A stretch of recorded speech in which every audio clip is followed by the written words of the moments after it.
اور ہماری حکومتیں کیوں انپاپولر ہوتی ہیں؟ اسی وجہ سے رسپانسبلٹی تو خود حکومت کی ہے. دیکھیں ہم الزام لگا کے، میں جو پہلے بات کر رہا تھا کہ ہم بری ذمہ نہیں ہو سکتے Exactly. کہ جی انڈیا انوالو ہے، را انوالو ہے، ہمیں بتانا پڑے گا. آج تک پاکستان میں اپنی صحافتی زندگی میں دیکھتا ہوں جس معاملے کی کمیٹی بنتی ہے نا، اس کی رپورٹ کوئی سامنے نہیں آتی.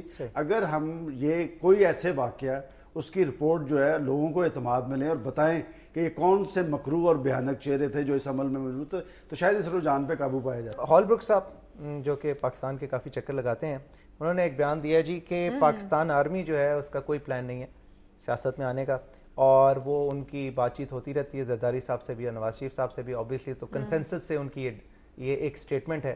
تو اس کا مطلب ہے کہ پہلے جب مطلب کبھی اس طرح کے واقعات ہوئے ہیں تو پھر صلاح مشورے کے بعد پاکستانی فوج کے ترجمان تو نہیں ہے. پاکستانی فوج کو تو خود انہوں نے ایک ایسی جنگ میں الجھا دیا ہے جو پاکستان کی جنگ نہیں ہے، وہ ہال بروک صاحب کی جنگ ہے. اور میں سمجھتا ہوں کہ جب تک ہم اپنے قومی مفادات کو یقینی نہیں بنائیں گے ہمارا نقصان ہوگا. دیکھیں ہماری قومی فوج، اس کا ایک اپنا ایک ٹرینڈ رہا ہے، اس کا اپنا ایک رجحان رہا ہے، اس نے اپنے دشمن پہ نظر رکھی ہے. ہمیں ایک ایسی جنگ میں الجھا دیا گیا ہے کہ آج پاکستان کے اندر بھی محاذ جنگ بنا ہوا ہے. ہم تو فرنٹ لائن کنٹری بنے تھے، لیکن فرنٹ لائن کنٹری بنا کے آج خود پاکستان دہشت گردی کی لپیٹ میں ہے. ہم کس کی جنگ لڑ رہے ہیں، کس سے لڑ رہے ہیں، کن ریاست کے تحت لڑ رہے ہیں؟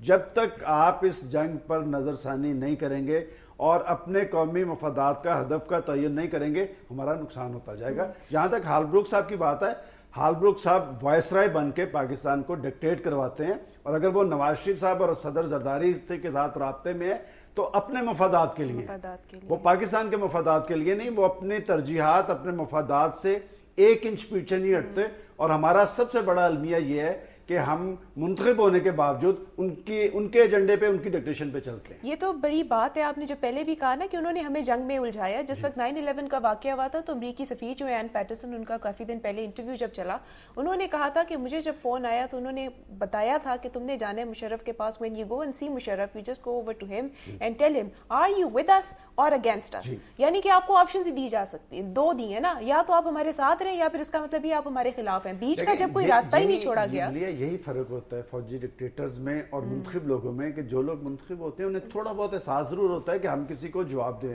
اگر وہاں پر دیکھیں، میں اس معاملے میں نواز شریف کی ہمیشہ تعریف کرتا ہوں کہ اسی طرح ٹیلی فون کال انہیں بھی آئی تھی، $5 ارب کی پیشکش ہوئی تھی کس بات پہ کہ آپ ایٹمی دھماکے نہ کریں.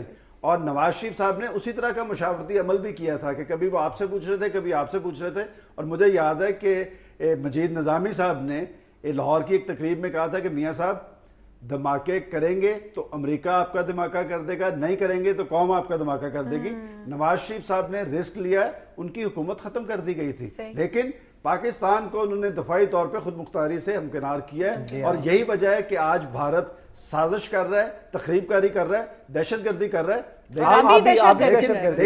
لیکن اسے جرت نہیں ہوگی پاکستان کے خلاف جنگ کر. غنی صاحب، شہباز شریف صاحب سی ایم پنجاب جو ہیں، انہوں نے بھی ایک بیان دیا کہ جی ہم واشنگٹن کو پاکستان کے بیس پہ جو ہے یہ سودے بازی نہیں کرنے دیں گے، اور واشنگٹن نے ہمیشہ جو ہے وہ پاکستان کے بہاف پہ، مطلب پاکستان کو یوز کرتے ہوئے اپنا فائدہ جو ہے وہ نکالنے کی کوشش کی ہے. اس بارے میں آپ کیا کہتے ہیں؟ دیکھیں یہ بات تو 100% درست ہے، لیکن آپ نے اس سے پہلے ایک سوال میرے سے پوچھا تھا جو ہال بروک کے حوالے سے. جی ہاں، اچھا، بیان دونوں ایک ہی دن آئے ہیں، پہلے ہال بروک کا آیا اور اس کے بعد لیکن یہ ایک نیا رجحان سیاسی میدان میں سامنے آیا ہے، اور خاص طور پہ شہباز شریف صاحب کے حوالے سے کہ شہباز شریف صاحب پنجاب میں قائد ایوان بھی ہیں اور قائد حزب اختلاف بھی ہیں. یہ بیانات ہمیشہ اپوزیشن کی طرف سے آتے ہیں، اور خاص طور پہ آپ پیپلز پارٹی کا دیکھ لیں کہ پیپلز پارٹی اقتدار میں آنے سے پہلے جنرل مشرف کی پالیسیز کے خلاف تھی. صحیح، آپ کو یاد ہے جی کہ خود بے نظیر بھٹو صاحبہ کس مقاصد کے لیے راستے سے ہٹائی گئیں؟ اس لیے کہ وہ چیلنج کر رہی تھی جنرل مشرف کو. اچھا، جی بالکل، وہ جنرل مشرف کو چیلنج کر رہی تھی، تو اس لیے انہیں ہٹا دیا گیا. پاکستان کے عوام کے جذبات کی ترجمانی کر رہی تھی. اور شہباز شریف صاحب کے جس بیان کا بات کر رہے ہیں، یہ پاکستان کے لوگوں کے احساسات اور جذبات کا ترجمان ہے. بہت شکریہ غنی صاحب، بہت شکریہ ہمارے پروگرام میں آنے کا. ہم بریک لیتے ہیں، اسٹے ود اس.